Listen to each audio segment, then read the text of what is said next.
Welcome to Connecting to Spirit with Stacy, a weekly journey into the spiritual world with evidential medium Stacy Niedenthal. With nearly 10 years of experience offering transformative private, group, and platform readings, Stacy is also a passionate mentor, guiding students for over 5 years to unlock their intuitive gifts. She is the author of 2 impactful books, My Head Knows, But My Heart Still Hurts, a 30-day grief recovery journal, and My Crystal Addiction Diary, an exploration of crystal and stone energy for healing. So please welcome the host of Connecting to Spirit, Stacy Niedenthal.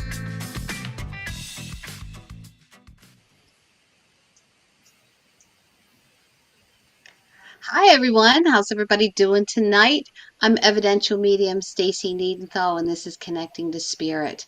I come to you every Tuesday night on Bold Brave Media at 8 o'clock Eastern Central Time, and we just talk about things that maybe you're not super comfortable in talking with other people about. And tonight is a really special show. I'm so excited.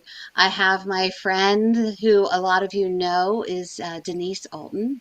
And she and I have been friends for a very long time. She helps to protect my energy when I'm in Bel Air, Maryland, where I am right now doing readings. But more importantly, she has helped me so much when I was in the process of losing a loved one, of things that maybe you may not completely think about because of what's going on in your head, but they're helpful hints, for lack of a better term, of things that you can do so that when you're walking with someone through transition, that you can build some memories. So Denise, thanks so much for joining me tonight. Hello, can you see me? I don't see. There you are. Hello, Hi. how are Denise, you? we're in Denise's house. I'm upstairs. She's downstairs. But Denise, I was just trying to think, how long have we known each other? Has it been I think it's been over 15 years? no, because my mom will be gone 15 years and we were friends before that. So I think we're coming Right up on before close that. to 20 years. Wow, it's been a long time. It's been a long time. Yes. When I was introducing you, I remember when my father-in-law was getting ready to pass, and even when my mom was getting ready to pass, like my head was in such a tailspin. And as a medium, I see the other side of it, dealing with the clients when they're coming in and wanting to talk to their loved ones on the other side. And they often say, "Oh, I wish I would have thought to do this," or "I wish I would have thought to do that." And you've been, um, I guess, a hospice Yeah, aide or a health. I after my mom died in 2010, I was like, I want to help people because I know I created a really beautiful end of life for her, and I knew I wanted to help people. So I went through a volunteer program with a local hospice center, and then I became an end of life doula. And so since then, I have been a senior end of life caregiver and end of life doula. So I do Right. it volunteer with an organization, and then I also do it, for clients and for people, families I find. Yeah, because it can be so hard for people to actually watch someone transition in front of them, and they don't know what the right thing to do is and the wrong thing to do. But I remember you telling me this story, and you and I talked about it today. When your mom was transitioning, you found, I don't know whether it was a box of photos or all these photo albums, and you were like, "Mom, tell me a story about these photos." I Mm-hmm. just want you to kind of talk about how that changed your feeling towards her, or how it brought you two together, I guess, because of the stories that she was telling you. Yeah. I mean, again, since I started doing this, what it seems crazy, 15 years ago. I mean, my goal as a caregiver in these kind of situations is to really just come in and care for not only the dying but for the living, and just to try to make it a peaceful experience the best as possible, and not maybe as scary, and maybe give them ideas of things that they can do to help their loved one transition, and then also to create some memories that they too can hold on to. So yeah, so when my mother was dying, I mean, I was her primary only caregiver. She was quite a handful. And, when we admitted her into hospice, like we did all the regular, a lot of conversation, and we can talk about that later. But yeah, so this box of pictures that I found in her home, that I had no idea who these photos were. And through the entire week, I used to like go up and show her this photo, and I'd be like, Mom, who's this? Like, I don't even know who this is. You can't. And she would tell me, and I'd write on the back. And then, she would, be falling asleep, and I would be like going through the pictures. I'm like, Mom, wake up. You need to tell me who this is. And she would tell me. So, again, like, we laughed about it. I have a lot of really great memories going through that box of photos with her. Yeah, I I mean, can't, because I know after mom passed, when I was going through photos, I'm like, I don't even know who these people are. And it mhm, reminded me, oh shoot, I remember when Denise said she did this with her mom, and mhm, it was such a it's a bonding experience, if nothing right. else, you know? And it's scary. I mean, especially a lot of people have never gone through, a death and dying experience. And, I mean, I don't claim to be an expert, but I have been doing this for lots of families for several years. And, I always tell people, talk to your loved one. Talk if you can, if you're able to, have a conversation with them. Right, Find out like what their wishes are. Find out, what they want. Find out if, they like to have a little bit of music playing. Find out if they, I know we talked about making the room smell nice, whether or not it's in a hospital setting or in somebody's home. Like, it's always nice to, experience a pleasant scent, and whatever, that person loved. Like, my mother loved lavender. Like, she could have lavender all day long. So, I had lavender candles, going. But, try to have a conversation with them and listen and hear what they're saying. It's often really hard, again, when you know that someone's in this situation where their time is limited, um, to have those conversations and to, you know, be able to, find out, like, I don't know, like for my mother, I remember saying to her, like, okay, like, what restaurant do you want to go to? You want to go to Friendly Farms because that was her favorite restaurant. And she's like, yes. And, we would talk about, well, who do you want to see? Who's important for you to see this week? And, and again, I still have that book, and I would write down like who she wanted to see. And then, she was a food addict. So I was like, what food do you want? Like, what are your favorite meals? Where do you want to go? And, just to try to like make it nice. And some, patients that I've cared for, I took care of this one gentleman, and he loved cream of crab soup. Loved it, loved it, loved it. And once he got into hospice, he had a choke hazard going on because he had something growing in his throat. And I remember saying, well, I can go get you crab soup. I'm going to have to puree it, so you're not going to have the lumps, because right, we're not going to have you choking. But, we modified it, and he fussed about it. And he was like, well, I want lump crab meat in it. I'm like, well, you're not going to get it, but it's going to taste great. So it was just nice to be able to feed him and to be able to have him savor, his favorite soup for the one last time. So, right. It's well, and it's those things that help you bond with them as well, because you know you're doing something special for them, no matter what somebody says, oh, you should or you shouldn't do that. Look, mhm, they're leaving us. This mhm, is what they want. If I can figure out a way, I mean, who else would think, well, I'll puree your cream of crab soup so it doesn't, so you don't choke on it, or, even if you would, just put the taste on their tongue so they mhm, could taste it. Maybe they couldn't swallow it, but you could still taste it. I mean, it's the little things that we don't necessarily think about. I was telling mhm, you earlier, a friend of mine whose mom had brain cancer, and she loved the beach. And, as she was getting closer to that, what my friend did was, she played like sounds of the waves and brought in some seashells and had pictures of mhm, them when they were at the beach, and brought a beach mhm. umbrella in. And look, Mom, we're at the beach. Just, let's just pretend like we're at the beach. Tell me some of Mhm. your fond memories about the beach, Yeah. and then record those. Yep. Audio record them. Hmm. Just Yeah. you know, I both you and always, I learned a lesson. I yeah. think I both mean, you and I whoever, learned that I'm if you sorry. record it on your phone, that's okay.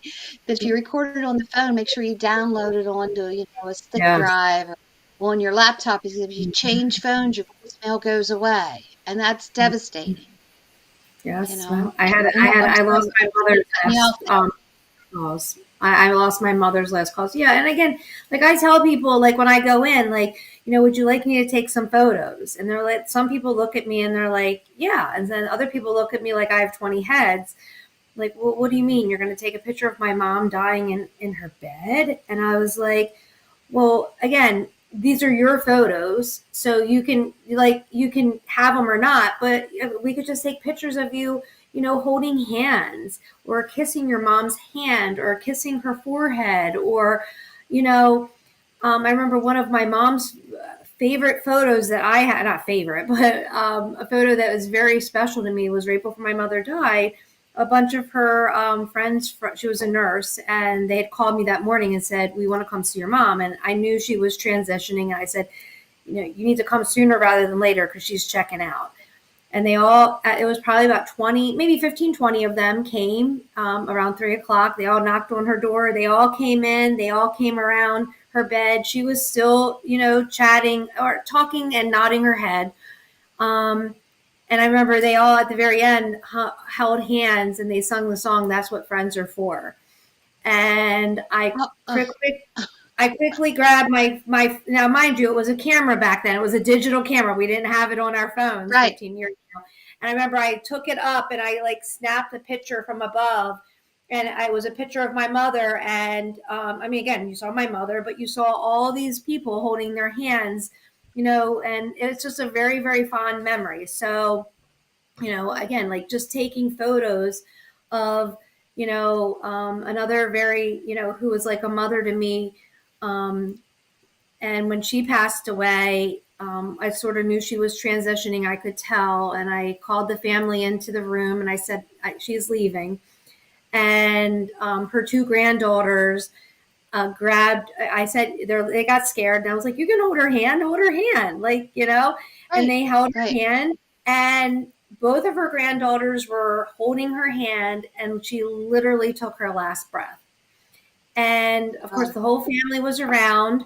And I quickly snapped a picture. Like, maybe she was still breathing, maybe she wasn't, but I got a picture of it. And I know that that is a moment that, they're going to treasure forever. And yes, now there's a visual of it. And I love to take photos because I'm always afraid I'm going to forget stuff. And you're gonna forget stuff.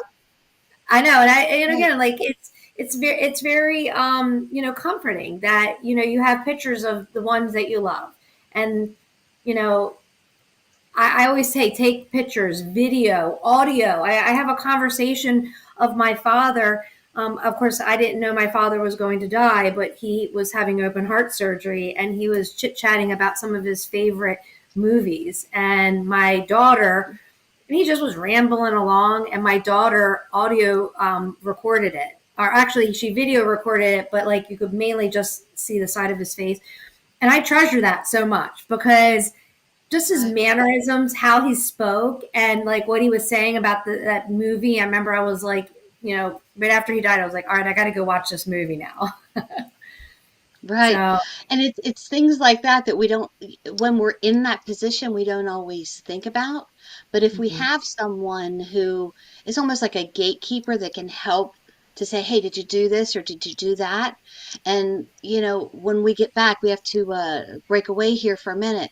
But I want to talk more about, like, taking the photos and the Mhm. audio recordings and, some other things that we want to talk about. But Okay. everybody stay with us. We'll be back in a few minutes. Okay.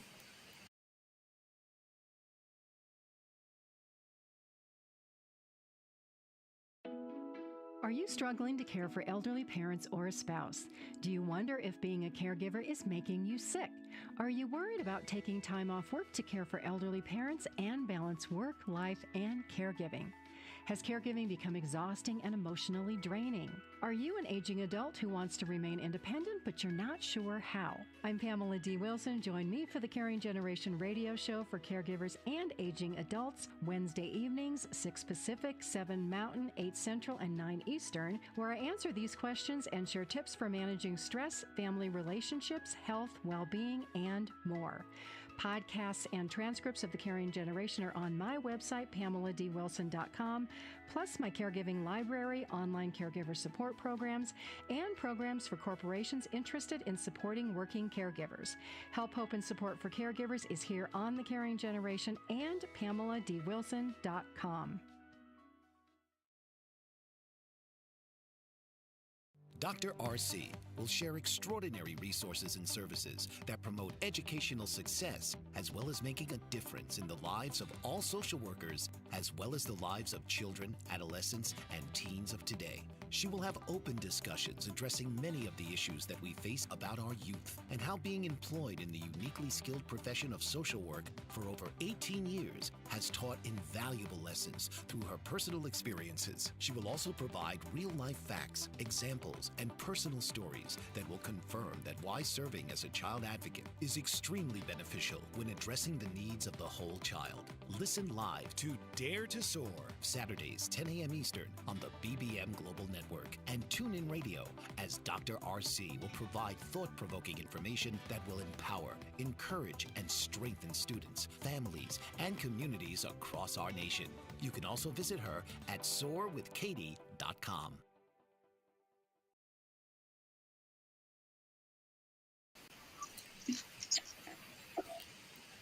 Hi, welcome back to Connecting to Spirit. I'm evidential medium Stacy Niedenthal, and tonight I have a special guest on. I have Denise Aulton, longtime friend, energy protector, my booking agent, but more importantly, like she knows how to help others transition, how to help you if you're in that position where your loved one is getting ready to pass on. And if you are just tuning in, you can always watch the replay on Bold Brave Media or on YouTube. But if this is something that you feel like a friend could benefit from, feel free to share it, like, share, comment. We'd love to hear from you. So Denise, before we cut away to the break, we were talking about taking pictures and asking about photos that you had. And a couple weeks ago, I did a reading with someone who was in hospice, and the actual patient who was in hospice wanted to have a reading done. And she was trying to have conversations about things, and her mom, I'm a little crooked there, and her mom said, "Oh, we don't want to talk about this." And I looked at mom and I'm like, let her talk. Let her talk. She, well, I don't know what to ask her.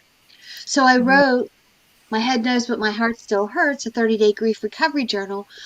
But I gave this to mom and I'm like, if you don't know what to talk about, there's prompts in here that you could say to her, like the one that is in here. It says, a memory about something that we talked about that was funny. So mom could ask her daughter, what's a funny story that you remember? And then audio it and video it. And Lisa, I remember you telling me the story about your dad, and it kind of popped up in my head when you were talking about this movie. That when you guys would go on trips, that you would watch The Wizard of Oz, or you would have the audio of The Wizard of Oz. And after he passed, I found like the CD of that, and I mailed it to you, and you like videoed, you were out in your pool Yeah. listening. But it's those memories that if you allow yourself to have the conversations with your friends about it so that they can do something special, or allowing your loved one to talk. And have you found, I mean, when mom was passing, she didn't really want to talk much about, but certain things that she would say, I'd say, we don't need to talk about that. We're not going to worry about that.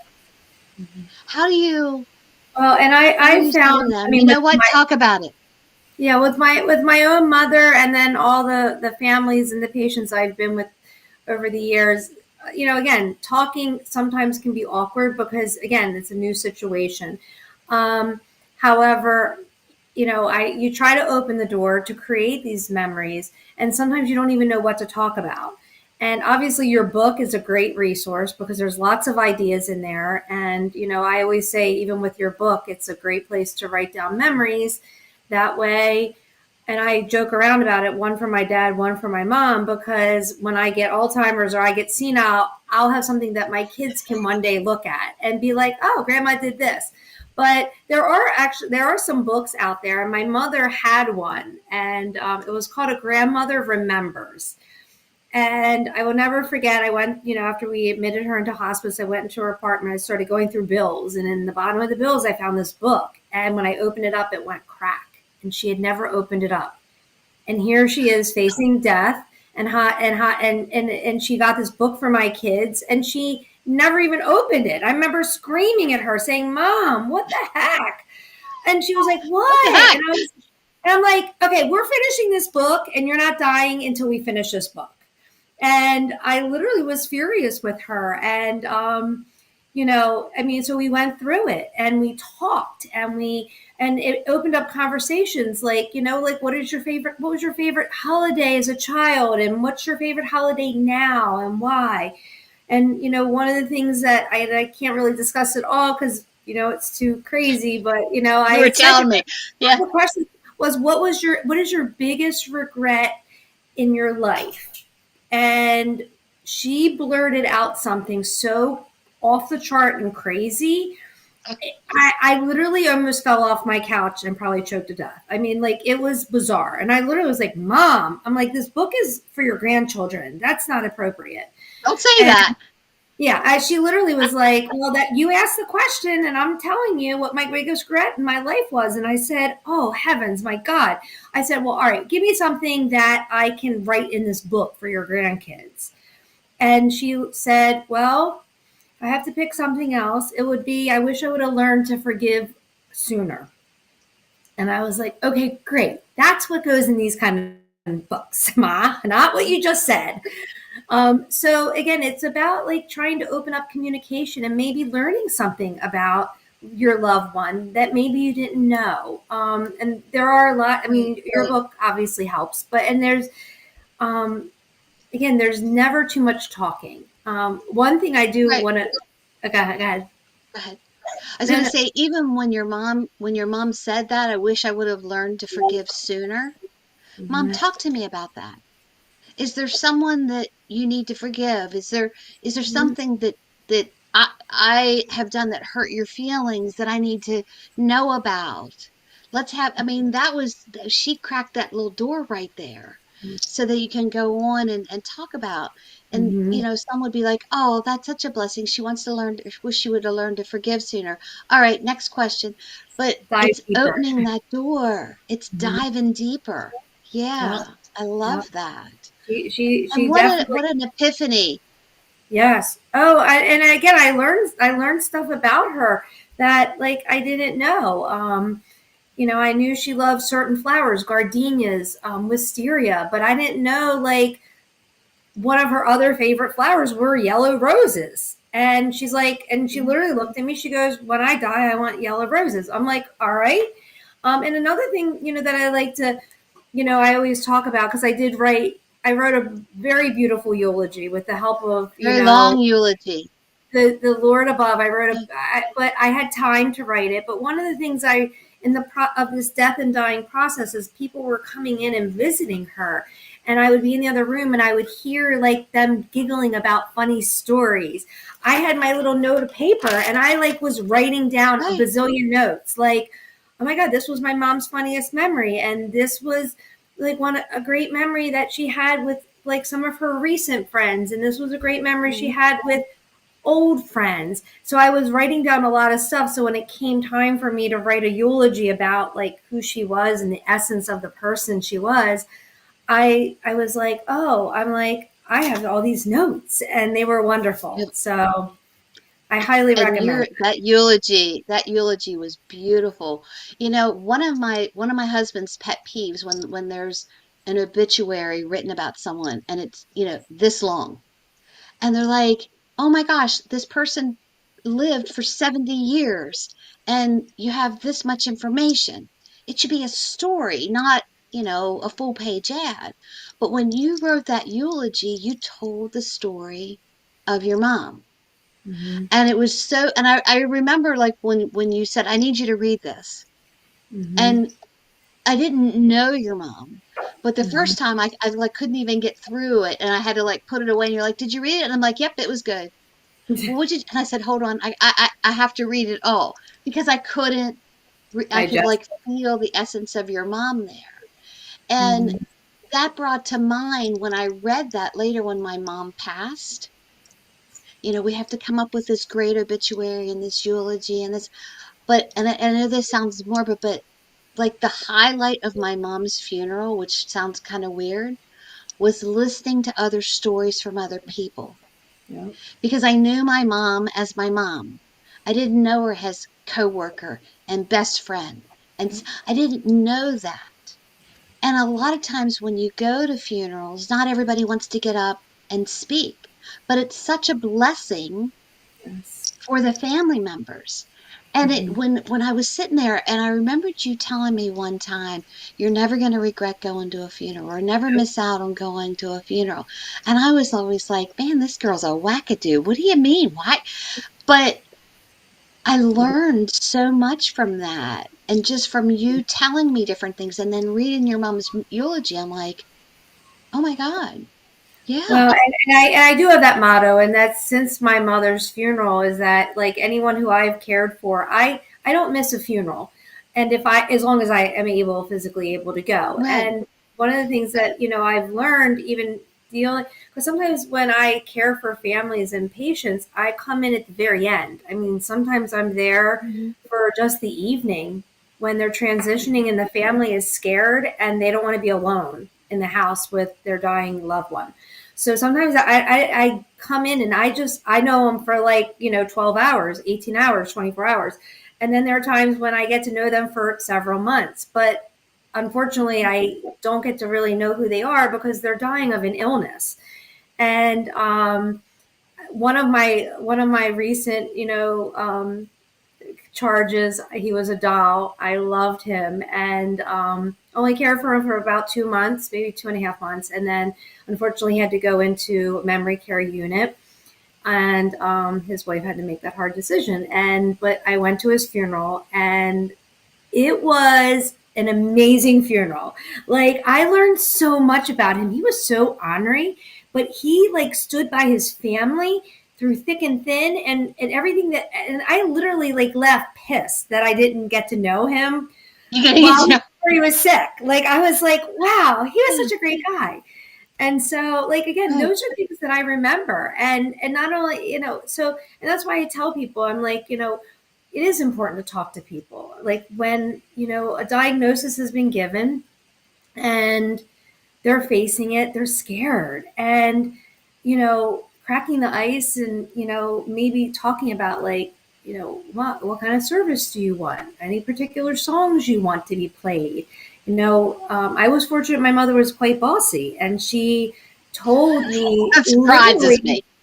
she literally told me, like, I wanted at this church with this priest on this day, these songs. I mean, she literally laid it out for me. Now, granted, there was still a lot of work and I added a lot of detail to it, thank God, but she laid it out for me. And, I made my life a little bit easier, but it gave me a lot of, honor to be able to like fulfill that for her.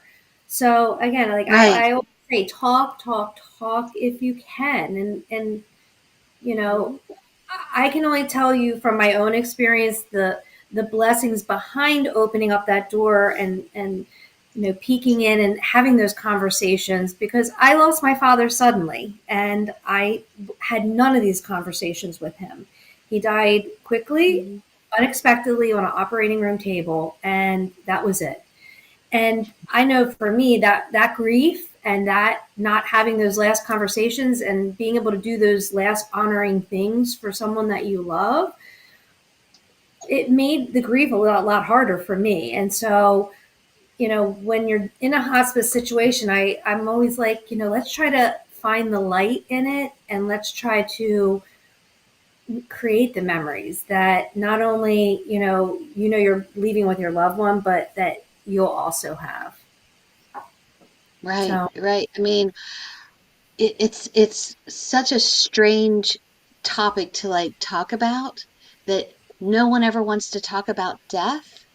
But you know what? We're not getting out of here alive. Every single day that we live is a closer day to passing. And Denise, you've witnessed it with me, where so many of my clients will come and say, did I do the right thing for them for their funeral? Were they upset with me because of how I handled this? I mm-hmm, wish I would have been able to ask them this. And I know that there are certain circumstances where, like with the passing of your father, that you didn't have that opportunity. But if you were able to have the opportunity, I feel like we need to make it about them. And if mm-hmm, you're skittish or squeamish about something, try and get over it, or say to somebody, I need you to help me to do this because mm-hmm, I want to have, more conversations with them before they pass. mm-hmm. And, videoing them. I know you said you were taking notes, and now we've got, all this Yeah. technology that you can record them. When before Uncle Glenn passed, and I went and saw him on his 99th birthday, and I had my recorder on, and I'm like, tell me about your favorite birthday. And I mean, he was still spry. We didn't know he was going to be passing in 8 months, but he Mm-hmm. was still spry, and he was talking, and I'm like, sing me a song. And I have all of that on a recording on my phone that's in the cloud so that I don't lose it. Yes. But I remember my husband looking at me like, why are you asking him all these questions? And it wasn't that I was asking him because I thought he was going to forget it or whatever. I wanted his voice on my phone. Mm-hmm. And it's just, something, I don't listen to it a lot, but I listen to it from time to time. And I feel like rehearing their voice is that blessing. And right now we have to break away here for a second, but everybody stay with us here on Bold Brave Media, Connecting the Spirit with Stacy, with my dear friend and co-host Denise Aulton. But we'll be right back, so hang out.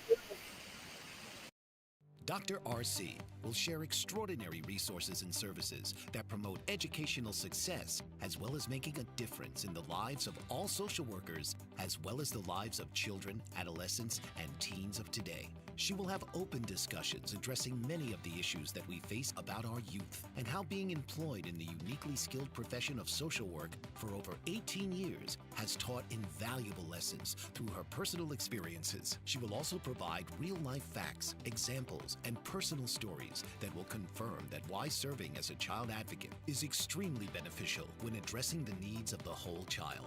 Listen live to Dare to Soar, Saturdays, 10 a.m. Eastern on the BBM Global Network, and tune in radio as Dr. RC will provide thought-provoking information that will empower, encourage, and strengthen students, families, and communities across our nation. You can also visit her at soarwithkatie.com. Author, radio show host, and coach John M. Hawkins reveals strategies to help gain perspective, build confidence, find clarity, achieve goals. John M. Hawkins' new book, Coached to Greatness: Unlock Your Full Potential with Limitless Growth, published by iUniverse. Hawkins reveals strategies to help readers accomplish more. He believes the book can coach them to greatness. Hawkins says that the best athletes get to the top of their sport with the help of coaches, mentors, and others. He shares guidance that helps readers reflect on what motivates them, rediscover and assess their core values, philosophies, and competencies, find settings that allow them to be the most productive, and track their progress towards accomplishing goals. Listen to John Hawkins' My Strategy, Saturdays, 1 p.m. Eastern on the BBM Global Network and TuneIn Radio. Hi, welcome back. I'm Evidential Medium Stacy Niedenthal. This is Connecting to Spirit, where I have got my dear friend co-hosting here with me tonight, Denise Aulton, and we've been talking about something that really nobody ever wants to talk about, and that's the end of life process, that transitioning process. And before we went on the break, we were just talking about some different ideas. And when we were on the break, Denise, you brought up a very good point about um, integrating animals into that as well. Mm-hmm. So I have a story I want to tell about it, but I want to hear about yours first because I have Right. pictures of your saints all around me here in your Yes. office. Well, and obviously, people have a lot of close connections with their animals, and you know, the, I think it's very important to allow them to be a part of the process. I've gone into homes where people are like, pushing the dogs out of the room because they don't want the dogs to like upset or to disrupt the bed or to, Hmm. but I really feel like they need to be a part of the whole process too, because I know that they know more than what we give them credit for. But not only that, just to the times when I've seen like families finally let the dogs in or finally bring them over. Maybe they're in a different place, or maybe they bring them into the hospice center. Like the peace that is brought onto the patient and onto the dying, knowing that their dog is there. And I've even seen amazing, response when, what is it? The dogs come in, when people are, at the hospice center, then it's not even their own pet, but just Yeah. the whole peacefulness that the animal brings in. And I think it's important for, that, again, like I know if I was in that situation, all of my dogs are going to be on the bed and cats, and that's who I Right. want. But again, so I just as we're talking about people who you want to see or talk to, or I mean, a lot of time when people are in a hospice situation and they're actually waiting for someone to arrive, and you hear all those stories like Hmm. they're waiting, and sometimes they depart before maybe their soul's just ready to leave. But the animal aspect of it, I think it's very, very, it's very important. And I just it came to my mind because I did have one family that were like, oh no, the dog's too big and too rambunctious. I don't want him in the room. And I'm literally like, no, I don't I think the know. dog can come in. Well, Maybe and let's, that reminds me of the story I was going to tell you. I have a friend of mine who helped out at a horse farm, and the owner of the horse farm had, I believe it was cancer, and they had her bed downstairs. And this one particular horse that she was close with was just uneasy, like it sensed something from the barn. And the owner in her bed was like, I just want to see my horse. I just want to see my horse. So Mhm, they actually brought the horse into the house so that she could see her horse and the horse could like understand what was going on, mhm, because the animal knows, why hasn't my owner been around for a while? I mean, when I leave for 2 days and leave my dogs, when I come home it's like they're so happy to see me. Well, what mhm. if I never came home? Like what are they going through in their head? So Right. it's helping them to process it as well. But I Mhm, remember my friend saying, it made this woman laugh when they brought the horse in, but they could see almost like this bonding between her and the horse, like each other knew that the other one was going to be okay. mhm. Yeah. There we go. Uh, I think we froze there for a second.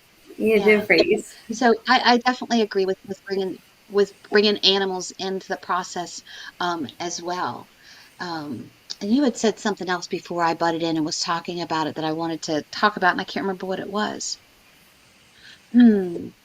Well, and I was going to I say, and even if like I'm a like again, I don't know if it's because I do this, but like I think having conversations, even if hospice and death is not imminent, talking to your loved ones, because life is short. Things happen. yeah. I Hmm. hate to hear when situations happen and you're like, oh my God, I don't even know. Does my loved one want to be buried or cremated? Like, or they don't want a service, or they don't want a mass, or again,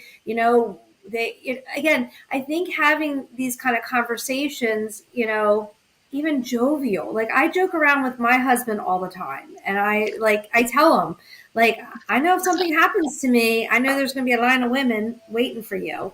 And so, like, we joke around all the time about it. And he's actually walking the door right now. So if you hear the dogs, but we joke around about it. But, like, he knows what I want. He knows what my wishes are. I know what his wishes are. So, that whole process of trying to become comfortable about something that is uncomfortable and very painful when our loved ones leave, it doesn't have, it can start even before you're given that diagnosis, or you have to, make that admission into hospice.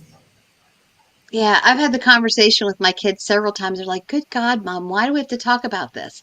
And it's funny because when my mother-in-law was about my age, she kept talking to Jeff and I about, she called it the dead box. And she had her will and she had her wishes and she had all, and we had to know where it was, and we kept going, "Oh my God, quit talking about the dead box." But now when I'm this age, I'm like, okay, so I have three squash blossoms, one for each one of my kids. I don't care if you sell them or not. But if I find out you sold them for like $20, I'm haunting your butt. Mm-hmm. But it's having those conversations about what is where and what my wishes are. And, if there's the slightest possibility at all that I can fulfill your last wish, wouldn't you want to?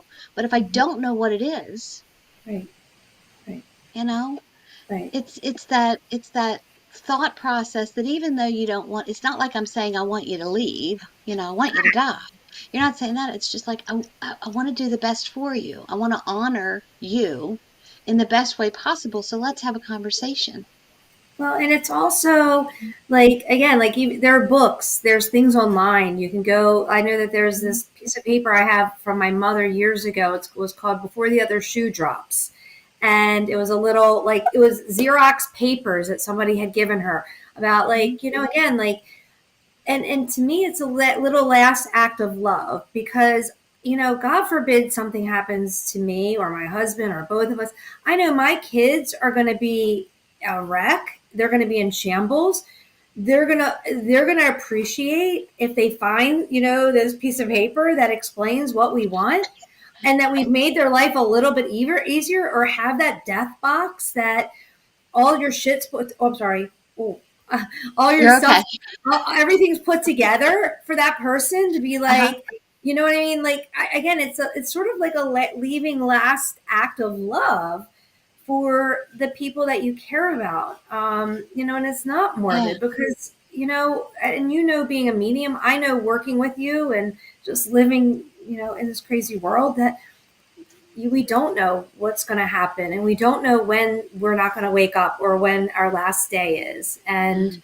you know I mean, I know Yeah. you and Yeah. I have our pact about our husbands, and if something Yes, happens, we do. I'm going to come cuddle with you and not leave your bed, and I'll make sure you have a lot of blankets and you're warm.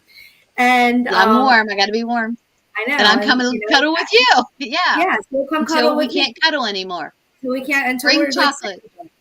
right, eat chocolate. And so, again, the whole talking process can begin, even before, you're given that diagnosis, or you're put in that boat that you're like, oh my God, I don't want to be in this boat right now, but I'm in it. And how can I make the best of that situation? And again, when I work with families, my prayer is that, I can support everybody, that the patient, the family.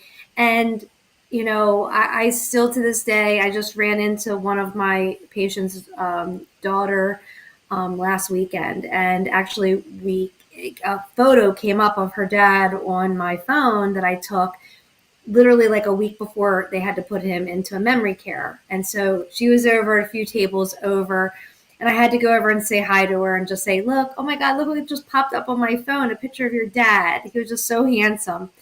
And she started Her crying. dad put you two together. Yes, and she like just started crying. She's like, I miss him so much, and she of course was thanking me for everything that I've done and did for him, and and again, like that's why I do what I do, because I want, Right. if I can help someone, then somebody else can help somebody else, and it can be a little chain reaction. Yeah. So, Well, it's that final act of love, of respect that mhm, you're showing to your loved one. And mhm, like I said, when mom was in the dying process, my head was not where it needed to be. mm-mm, And you're like, here's what you could do. Do some things like this and do some things like that. And, the pictures of the hands, that was like a big thing. And when mom was in the hospital room, if she was asleep and somebody came in, I woke her up. And, my father was like, "Why are you waking her up?" And I'm like, "Because she would be mad if she knew I mhm, left her and mhm, so and so was here to say hello." And they mhm. just stood and watched her sleep. She'll sleep later. Yeah. Right now, she needs to see everybody that wants to talk to her. Yep. And yeah, And that's what I do with my mother. that's I what woke we her did. up and she used to Yeah. tell me, "Are you going to ever let me just die?" And I'm like, "Not until Nope. we're done." Not until we're done. Nope. Yeah. But yeah. So we have to take our final break here. And I hope that this has been something that has helped everybody think about, oh my gosh, I never thought of these things that we can do. But when we get back, Denise, I want to talk about meeting the person where they are. And we talked about that this Mhm. morning when someone's passing of dementia. Sometimes it's a hard conversation to have, but everybody just stay with us because I think the last few minutes of talking about that might make you go, never really thought of it that way. So we'll be right back with Stacy and Denise. Are you struggling to care for elderly parents or a spouse? Do you wonder if being a caregiver is making you sick? Are you worried about taking time off work to care for elderly parents and balance work, life, and caregiving? Has caregiving become exhausting and emotionally draining? Are you an aging adult who wants to remain independent but you're not sure how? I'm Pamela D. Wilson. Join me for the Caring Generation radio show for caregivers and aging adults, Wednesday evenings, 6 Pacific, 7 Mountain, 8 Central, and 9 Eastern, where I answer these questions and share tips for managing stress, family relationships, health, well-being, and more. Podcasts and transcripts of The Caring Generation are on my website, PamelaDWilson.com, plus my caregiving library, online caregiver support programs, and programs for corporations interested in supporting working caregivers. Help, hope, and support for caregivers is here on The Caring Generation and PamelaDWilson.com. Dr. RC will share extraordinary resources and services that promote educational success, as well as making a difference in the lives of all social workers, as well as the lives of children, adolescents, and teens of today. She will have open discussions addressing many of the issues that we face about our youth and how being employed in the uniquely skilled profession of social work for over 18 years has taught invaluable lessons through her personal experiences. She will also provide real-life facts, examples, and personal stories that will confirm that why serving as a child advocate is extremely beneficial when addressing the needs of the whole child. Listen live to Dare to Soar, Saturdays 10 a.m. Eastern on the BBM Global Network, and tune in radio as Dr. RC will provide thought-provoking information that will empower, encourage, and strengthen students, families, and communities across our nation. You can also visit her at soarwithkatie.com. Author, radio show host, and coach John M. Hawkins reveals strategies to help gain perspective, build confidence, find clarity, achieve goals. John M. Hawkins' new book, Coached to Greatness: Unlock Your Full Potential with Limitless Growth, published by iUniverse. Hawkins reveals strategies to help readers accomplish more. He believes the book can coach them to greatness. Hawkins says that the best athletes get to the top of their sport with the help of coaches, mentors, and others. He shares guidance that helps readers reflect on what motivates them. Rediscover and assess their core values, philosophies, and competencies. Find settings that allow them to be the most productive and track their progress towards accomplishing goals. Listen to John Hawkins' My Strategy, Saturdays, 1 p.m. Eastern on the BBM Global Network and TuneIn Radio. Welcome back. I'm Evidential Medium Stacy Niedenthal, and I'm talking to my dear friend Denise Aulton about walking through someone who's transitioning to the other side. And if this is something that you're going through right now, you can always re-listen to this podcast on YouTube or Bold Brave Media.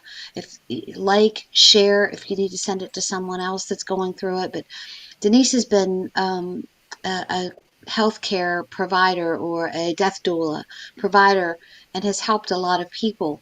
And I wanted to finish up. We only have, a few minutes until the hour is up. But it's difficult when you're dealing with someone who's transitioning. And if that person has Alzheimer's or dementia, it makes it even more difficult. And I talked this morning on Tuesday Talks. There's this quote that says, meet them where they are. And I feel like, and I want Denise, I want to get your opinion on that. I feel like instead of saying, Mom, no, it's me. If I was saying, where's Denise? And instead of you saying, no, this is Denise, if you say, oh, I haven't seen her in a while, what's your favorite memory of her? Or to get her talking about that. I mean, it's frustrating, but I mean, have you had to deal with anything like that or? Yeah, I mean, definitely. I mean, when people are transitioning, they, sometimes they, even if they don't have dementia, they don't really know who you are, or they maybe look through you. And again, it is about meeting them where they are. And if they start talking, craziness and think it's Christmas, then talk about Christmas. And if they, Right. you know, if they start talking about, someone that has already passed and they're seeing them right standing next to you, Yes. acknowledge it and be grateful for it. I mean, I know when my Uncle Walter was dying and my daughter was, he was still talking, but my daughter was sitting in a chair right next to him, and he looked at me and he kept saying, your dad or dad. And I was like, oh, your dad? Did you see your dad? And he goes, no, your dad. Yeah. And he was friends with my father. I'm like, Dennis is here? And he's like, yes. And I was like just so heartwell. And we talked about it because I was like, Yeah. tell him I love him. And he's like, he knows. And I was like, my daughter watched this whole thing, and again, just meet them where they are. If they're not talking about it, and again, if you feel like you want to or you think they're seeing things, talk about it. If they start talking about a loved one that is gone, or standing right next to you, let them talk and just meet them where they are. And again, I think in the death and dying process, there can be a lot of beauty and grace, and and every death and every passing and every person is different. But again, my prayer, if I'm working with a family, is that after time has, the dirt has settled and the grief is sort of leveled out, that they can maybe see the blessings that, mom, like my mother, my mom got to see Avatar, and I would never forget when I took her to see the movie Avatar the week that she was dying, and she looked at me and it was 3D. I remember her saying to me, Denise, this is a very big week. And I was like, yeah, why? And she's like, I'm going to see my first 3D movie this week, and I'm going to get to see Jesus. And I was like, yeah, Mom, you're right. This is a big week. This is a big week for you. And so, again, like, you have to sort of just listen, meet them where they are, and listen to what their needs are, and don't be afraid to suggest things. Take pictures and try to just create memories, even in, what is a very sad time. Right. You want to, when you're saying, meet them where they're at or where they are, you know what? You walk through it together, if possible, Yep. you know, and you And make, I don't want to say you make the best of it, but you try and make it as gentle for them as possible. And in essence, it kind of makes it gentle for you as well. And I just, when I wrote the book, My Head Knows But My Heart Still Hurts, I never really thought about it as these are questions you can ask your loved ones when they're transitioning until I had the woman come in with her daughter. And she's like, well, I don't even know what to talk about. And I'm like, I know what. Mhm. Here's some questions. Or there's Mhm. other books that are out there. And mapping out or having pre-conversations, I guess you can't really map it out, but having pre-conversations about what their wishes are. It's just been, I don't know, you and I have been on such a crazy ride here for the last couple years with doing readings and, your mom passing and then my father-in-law passed. No, I think my father-in-law passed first and then Ask I think first. your mom passed and then my mom passed and then your father passed. And it was just, you know, I don't know, we learned so much from it Mhm. and that makes it sound strange. But, if there was one thing that you would offer to anyone who's walking through this or seeing this, what would that be? Oh God, that's a tough question. Again, like I just feel like trying to create get through a situation that is obviously heartbreaking and hard and life changing, in a way that you can honor your loved one and respect all of their wishes, even if they're crazy and a lot. To try to honor your loved one, and then again, trying to create a safe place for your own memories, your own heart, but also for your family, your kids, your grandkids, your extended family that's also going through a loss. So because everybody's going to grieve differently. So to just try to create like a safe place and, honor your loved one. I mean, that's what we try to do. And we hear that a lot Right, in the readings where, they come back and they're thankful for someone who brushed their hair or painted their right, toenails or gave them a massage at the end of life or gave them that spa day at the end of life. Like they're mhm, thankful for those things. So again, like just try to think like what can I do to really honor and just try to hold on to that love, because at the end of the day, that's yeah, what we all have. Is I'm gonna have the love of my parents. I'm gonna have the love of my kids, my friends, the people that I touch, and the people that yeah. you're touching. So Right. Well, Denise, I'm so thankful that you came on the podcast with me tonight. I know I kind of twisted your arm a little bit, but since I'm at your house, you didn't really have a choice. But, it's one of those things where death and dying and grief, there's no written book for it. There's no, I do this, I do this, I do this. But maybe with this podcast that we had this conversation tonight, it just kind of will stay in your mind. So when and if that time ever comes, you can go, oh my gosh, I need to get a photo of holding my mom's hand, or oh, I want to get a video of her saying, I love you, or, bring the animals in. Um, because you know what? It's going to happen to each and every one of us. But mhm. Denise, I'm so thankful for you being here tonight, and I appreciate you so much. And everybody who's tuned in tonight, thank you for listening. And I will be back on next Tuesday at 8 p.m. Eastern Time on Bold Brave Media. But like, share, save. You know what? I pray that you are living the life you love and loving the life you live. If not, you're the only one can change it. All right, guys. Good night. Peace out. I love you, and I'll see you next week. Bye bye. This has been Connecting to Spirit with Stacy. Tune in each week as Stacy delves into the journey of life, healing, and spiritual connection, inviting listeners to open their hearts, clear their minds, and create the life they love. Right here, Tuesdays, 8 p.m. Eastern on the Bold Brave TV network, powered by B2 Studios.